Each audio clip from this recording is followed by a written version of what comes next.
So I hope some of you in the audience recognized at least 2 or 3 of the titles that were in that video. Who is EA? We are basically a bunch of studios all over the world. So when we talk about EA, we're actually talking about a number of studios. For those of you who aren't aware, we actually have a really talented mobile development studio here in Hyderabad. They're called Slingshot, and I spent a good deal of time with them this week, chatting with the team members there. EA Mobile has studios all over the globe: Vancouver, Seattle, California and Redwood Shores, Melbourne, Australia. We have a team in Shanghai, Japan, and again here in Hyderabad. And then on the console side, we have teams in Sweden, in the United Kingdom, also in Vancouver, Tiburon, Florida. You name it, we have development happening. Some of our brands, for those of you who aren't familiar, we do a lot of work on the sports side. It's funny, when I talk to people that don't know a lot about the gaming space, oftentimes they say, oh, you work at EA Sports. That's the first thing that resonates with them. But we also have other core brands like Battlefield and Mass Effect, Mirror's Edge, in our mobile titles as well. As I mentioned, we have a really talented mobile team here in Hyderabad. And then I work out of our PopCap studio in Seattle. They manage the development of brands like Plants vs. Zombies and Bejeweled. I have a lot to cover in this presentation in a half hour, so I'm going to talk fast and move fast. It'll be like taking a roller coaster ride through a tornado. I'll try to make myself available after the talk. There may not be time for questions and answers, but I'll kind of stick around at the back of the room. Please don't shy away from coming up to me and asking me any questions after. So let's start with the 10,000-foot view of the gaming industry. I think that it's helpful just to kind of set the stage, and then we'll dig in deeper about external dev specifically. So in 2016, the game industry revenue was $101.1 billion, not too shabby, and that was a 10% increase from the year before. Newzoo estimated in 2017 that it would be $108.9 billion. I'm going to ask the audience to keep that number in mind as I'll refer to it later on in this presentation. $108.9 billion gross revenue for the worldwide gaming industry. Now let's compare that with other industries. The music industry, $15.1 billion of gross revenue in the entire global music industry, and for box office revenue in the film industry, $38 billion. Avatar, one of the top grossing films of all time, $2.78 billion. Amazing, right? Now compare that with Clash of Clans, the $4.0 billion revenue generator as of today's App Annie data. I just updated this slide. So it's important, I think in the keynote, if you caught it this morning, there was a mention of passive entertainment versus active entertainment. I would pose a challenge to think about the gaming industry as a combination of both nowadays, right? Netflix, passive entertainment, 93.8 million subscribers to Netflix. But compare that with Twitch, which is technically a passive, except for those of you that are actually streaming gameplay. Those of you watching Twitch channels, it's a passive form of entertainment, and there's 185 million viewers watching games on Twitch.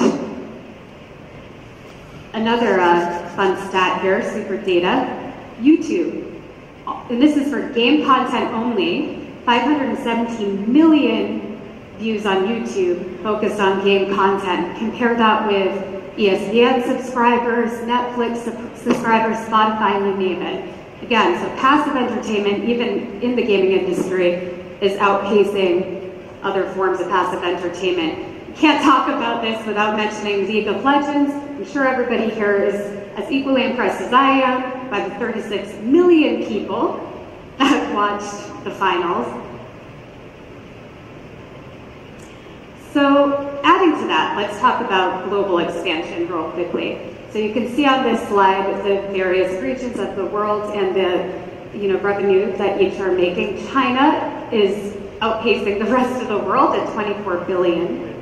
And I'm sure there have been a lot of presentations focused on that exclusively. But the interesting point to look at here is device penetration and Wi-Fi network penetration. So you look at regions of the world like the Asia Pacific, which is a huge amount, the majority of revenue is coming from Asia Pacific, but there's still regions that are coming online. They're having more and more Wi-Fi penetration year over year. So these regions are really ripe for opportunity for an influx in gaming. Just kind of a different way of looking at this from a platform perspective. Year over year, there's an increase in revenue in the gaming industry. I like to pull this stat out when I talk to folks in other industries who ask me, why work in gaming? I don't know if some of your friends in the audience have said that, gaming, like why would you choose to work in gaming? Well, thank you very much. The gaming industry is a $108.9 billion industry. If you pull that stat out of your hat, and people will stop asking you questions. Let's fast forward to 2020, where we're projecting a $128 billion industry. And the interesting thing to note here is that for the first time in history, mobile gaming is set to outpace console and other platforms at just over 50% of the total gross revenue for gaming. So mobile gaming is a tremendous space to be in right now, and I'll talk a little bit more about that in the coming slides. If you take a look historically in the types of ways to play games, that's changing drastically now too. It used to be that you're a console gamer playing on your favorite console, you're a PC gamer playing on your PC, or maybe you're playing on your smart device. This day and age, with streaming technology and cross-platform gameplay, there's a major shift happening where we can deliver games and content across multiple platforms. And adding to that, the new addition of technologies such as VR and AR, there's more and more hardware that has to be supported. You may be asking me, what does this have to do with external development? The reality is, from where I sit, that means that I need to be aware of teams out there that are able to support a wider variety of platforms than ever before. So it is having an impact on my line of work specifically.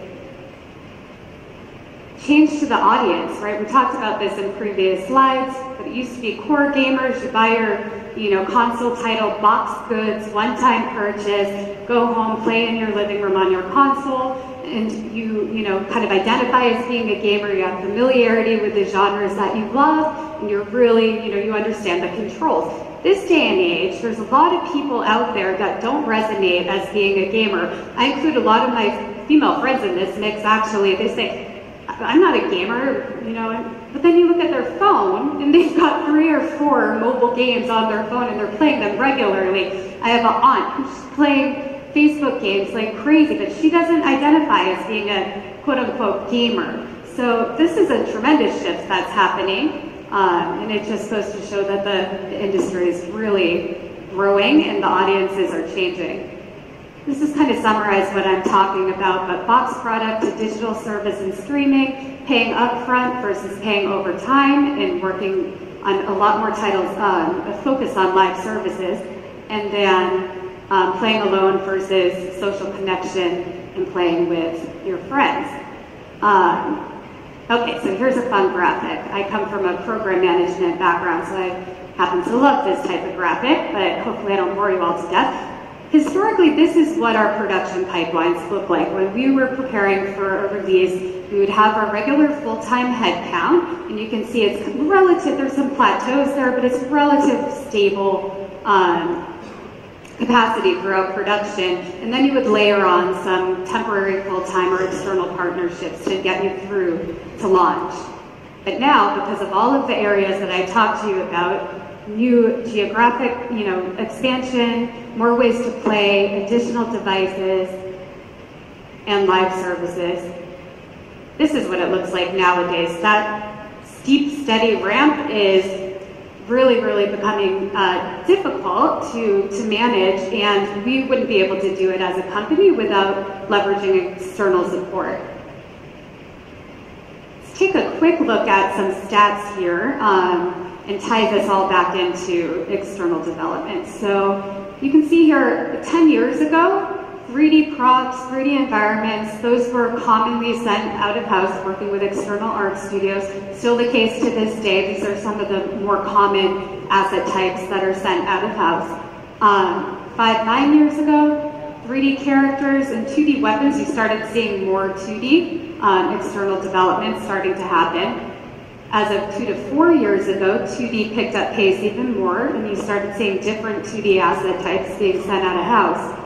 And as of about a year ago, I would argue maybe 2 years ago, there was an uptick in requests for UI/UX for external partners. This is something we saw both as EA and industry-wide. So let's dig in a little bit deeper. The stats that I just referenced, those are from a survey from XDS. This is a conference that happens every year in Vancouver, British Columbia. It's the External Development Summit. It's a conference that's focused exclusively on external development. It's attended by developers, publishers, and service providers, providing services to the game industry. And as a result of that survey, one of the key reasons why developers cited that they engaged with service providers was to scale the teams and to deliver more content and features. So to tie this back to the earlier part of the presentation, you may be asking yourself, why? Or maybe it's obvious, but games are getting bigger.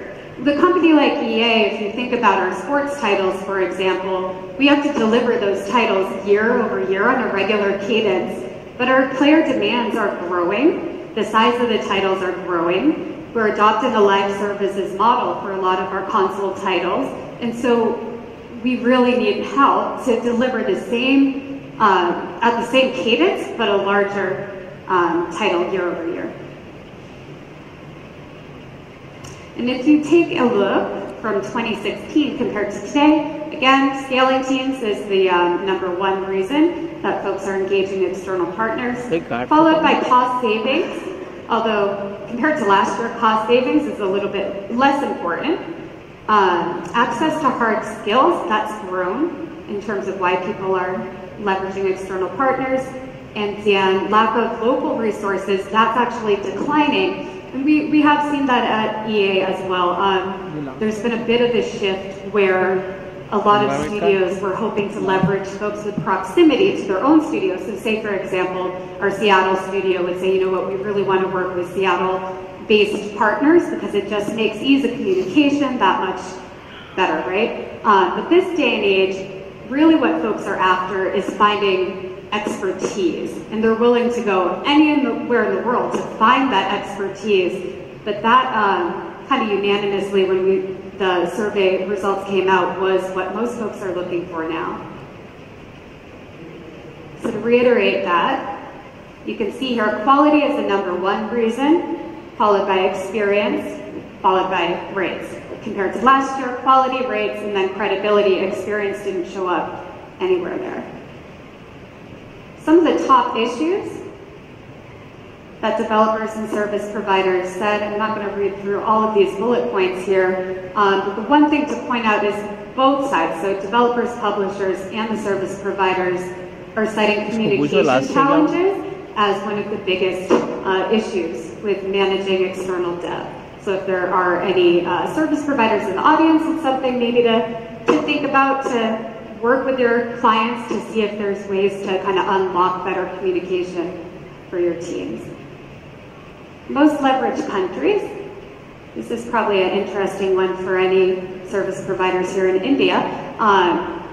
So 3D art, India comes in #2, engineering #2, full dev, India is not on that list as of yet, and UI/UX, the UK has a total monopoly on UI/UX service providing at the moment. That's due to there's some really great universities in the UK that's fostering that type of talent. But service providers in the audience, I recommend that you take a look at this and maybe it inspires you to look at other areas that you can really lean into. And I forgot, concept art. So India is #3. And that's changed a lot. In my experience, I've worked in the gaming industry some 10 years, and earlier on, we didn't send a lot of concept art to India, but that's changed, and there's some really, really solid service providers out there providing concept art, which is good to see. Let's talk a little about the differences between regions in the world. And this is something, as an external dev manager, that we think about a lot. We have to be fair when we're negotiating rates with our partners. EA takes a stance that essentially we want to understand the region who we're negotiating with and make sure that the rates that we're negotiating are fair. And we do a lot of analysis on salaries in that region, the inflation rates, and what we compare rates across similar external partners in the regions to make sure that our negotiations at the end of the day are fair and we're not asking to undermine your rates. But in looking at this, China, the rate increases are above inflation, right? It's for the inflation rate's 2.9%, and then over the past 4 years, the average rates are 19%. Just to be clear, these rates here are averaged across all of the different regions in China. So there are some regions in China that'll come in a little bit less, some will come in a little bit more, and this is just a normalized rate. And you can kind of see why. That last slide, this provides a little bit of context. China is a really expensive place to live. When you look at Shanghai, number 8 on the Gartner research for cost of living. Now let's compare that to the Ukraine, where inflation is 15.2%, and it's on par, just, the rate increases are just slightly below the inflation rate. But then if you look at the average salary increase, and that's on an individual level, how much of a salary increase are people getting over a 4-year period? It's tremendous, right? 91%. Cost of living in Kiev, it's not super high, though 163 of all cities worldwide is still pretty pricey. Now India, I think this will be interesting for some folks in the audience, way under. So if you compare the inflation rate at 7.8% with the average rates that we've been seeing over the past 4 years, the rate increase has only been 1.3%. So it's just an interesting stat to think about. Now when you compare the cost of living, New Delhi ranks 99, so it's not a cheap city to live in by any means. But then cities like Chennai and Bangalore, a little bit, more affordable. I wish I had Hyderabad on here. I looked it up this morning, but I couldn't find that stat, unfortunately, in time. So some quick observations. M&A. There's a ton of M&A happening in the gaming space right now. Digit Capital provided this graphic towards the end of last year. It's been a record year. It's up from 77% in M&A activity from the year prior. And as part of the XDS survey, 30% of service providers said that they are looking for M&A targets, and adding to that, 72% of service providers said they're open to acquisition. So that's interesting. There seems to be a lot of desire out there to actually be acquired as a service provider. And then just kind of the breakdown of the different disciplines that service providers are looking for in their acquisition targets. 3D art remains the top, and that's because 3D art is one of the most common requests for external dev partners, and so teams are looking for more scalability in that area. Let's take a look at the acquisition landscape over time. So in 2007, one acquisition with Technicolor and Paprikas. 2010, Pull to Win in game tuning. 2011, there was a definite increase in acquisitions, and 2012 was comparable to 2011. Now let's look at 2014. Whew, lots of acquisitions happened that year, so we started to see an uptick in the pace. In 2015 was about comparable to what was happening in 2014. So this is when our team kind of started honing on it and saying, there's a lot of acquisitions happening. You might be asking why an external dev manager cares about that. Well, the reality is if we have a partner who gets acquired by another company or acquires a company, we have to very quickly understand what the entity structure is of the new company, what the ownership structure is. There's a whole lot of due diligence that has to happen when an acquisition takes place. So this is something that my team has quickly had to ramp up on understanding how to handle this sort of thing.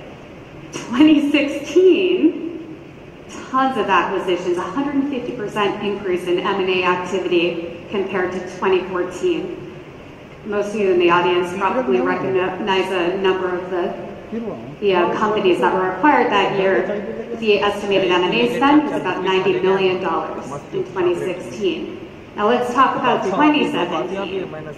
January to October of 2017, look, I mean, it's just amazing. The same amount of acquisitions happened throughout the entire year of 2016, just during this time period. That's $109 million estimated M&A spend for 2017 alone. And the way things are shaping up, I don't think this is going to slow down anytime soon. Let's talk about keywords. Many of you, I'm not sure, many of you might be familiar with keywords. They've been making some of the largest acquisitions in this space. You can see that they're covering a broad spectrum of game service providers, including art, animation, engineering, cinematics, user research. So they're really able to cover the full development pipeline with the companies that they've acquired over the past few years. This is just a summary of some of the statistics, looking at it from a different perspective and the number of acquisitions that have happened each year. But as you can see, from 2007 with 1 acquisition to 2017 with 15 just in the first 3 quarters. It's pretty impressive stats. So moving on, let's talk about the mobile industry. When we were talking about the revenue of the game industry, I mentioned that mobile is set to outpace console by 2020, and right now you can see a lot of growth in this space that's reflecting that forecast. The box office revenue, again, $38 billion worldwide in 2016. Compare that to mobile games revenue at $40 billion. This slide is basically showing service providers who they're supporting primarily, what type of clients are they supporting. And the number 1 client that service providers said that they're supporting is mobile developers, followed by online casino and gambling companies. And I can tell you by talking to hundreds of external partners worldwide that there's a definite truth in this. There's a huge uptick on companies that are working in the online casino space. And then the third box is multinational game developers and publishers. So this one came as a big surprise to me, having worked in the industry for so long, where it used to be that service providers were really focused on console. And I even had some partners say, you know what, we don't want to work on mobile games at all. It's too disruptive, it's too much of a roller coaster ride, it's not something we're focused on. This day and age, as a service provider, if you're not working in mobile in some way, shape, or form, unless you're, you know, a really high fidelity visual effects house where your core is console, it definitely doesn't benefit you not to look at mobile at all. This is just a breakdown between the various disciplines. Art in 2017 represented 21% of the requests for mobile developers, and 29% of the requests were software engineering. The interesting data point here is if you compare that to 2012, only 6% of mobile developers were leveraging external partners for engineering services. So with the growth of the mobile gaming industry, there's also a natural growth in the amount of engineering support that mobile developers require. So service providers in the audience that are working on engineering, this is probably a pretty promising statistic for you. So it's no surprise devices are getting more and more powerful, and we've talked a lot about growth in different areas, like the growth in China, geographic expansion, live services, having to produce more content, and supporting titles year over year over year. It's no longer ship and forget and work on your next game. When we're building games at EA, we're building for the long term and thinking about our players for the long term. So what does that mean? You can see some fun stats here. But basically, look at Galaxy of Heroes. Players are playing on average 2.5 hours per day. That's a huge shift. I came from Facebook gaming. We talk about snack-sized gameplay, right? You play for 5 minutes and then, you know, that's it for the day. No longer. I mean, we have a really core audience of players that are playing for hours a day. And they might be playing in increments and returning to the game periodically throughout the day, but this is a huge shift, and it just goes to show that we need more and more content for these titles. Same thing on The Sims, a PC title of ours, 5.3 billion minutes played. I love that stat. And again, Galaxy of Heroes, 12.7 billion minutes played overall. EA announced their financial earning reports, quarterly reports, and this is a pretty interesting stat from a live services perspective. 28% of our growth and revenue came from live services, compared with 43% of our full game downloads coming from full game downloads. And we're just expecting this to continue to grow. So I can't talk about the growth in the industry without reflecting quickly on VR. I talk to hundreds of developers and service providers each year, and it's hard to ignore the fact that almost every one of them is working in VR in some way, shape, or form. There have been some huge forecasts as of about a year ago, but now those forecasts are projected to be a little bit lower than what was originally predicted. AR forecasts were a little bit more optimistic than VR, but even then again, it's underperforming what the original estimates were. That's not to say that we shouldn't focus on VR or AR at all. I'm not saying that at all. I think there's a huge upside to these potential technologies, but it's too early to tell where to really place our efforts. And from an external development perspective, what keeps me up at night a little bit is that our service providers, 37% surveyed said that VR and AR is a #1 driver for increased demand in external development. But when we talk to developers and publishers, only 10% thought that there was a drive in demand. So the question is, why is there a difference? I think this is partially answering that question. There's a ton of different industries right now entering the VR space and exploring, doing R&D, whether it's the automotive industry, manufacturing, healthcare, retail. There's a ton of new players in the technology space trying to tap into this technology for their various reasons. And interestingly enough, there's a number of, there's been a shift at the game engine level. If you look at Unreal and Unity, they're both being leveraged by marketing and advertising companies and by real estate companies to produce VR experiences. We found this, my team found a job posting that was asking specifically for gaming talent, and this was for a non-gaming enterprise company.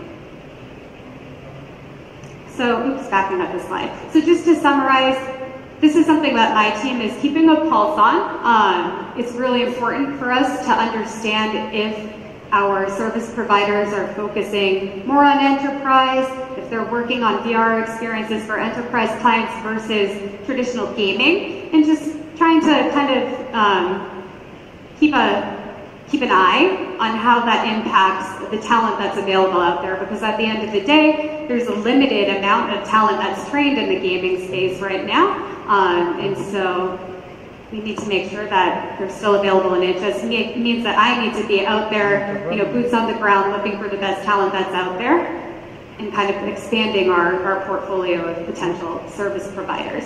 So to reiterate, here's that fun graphic again. Games are getting bigger. We need larger teams to support them for all of these different reasons that I talked about.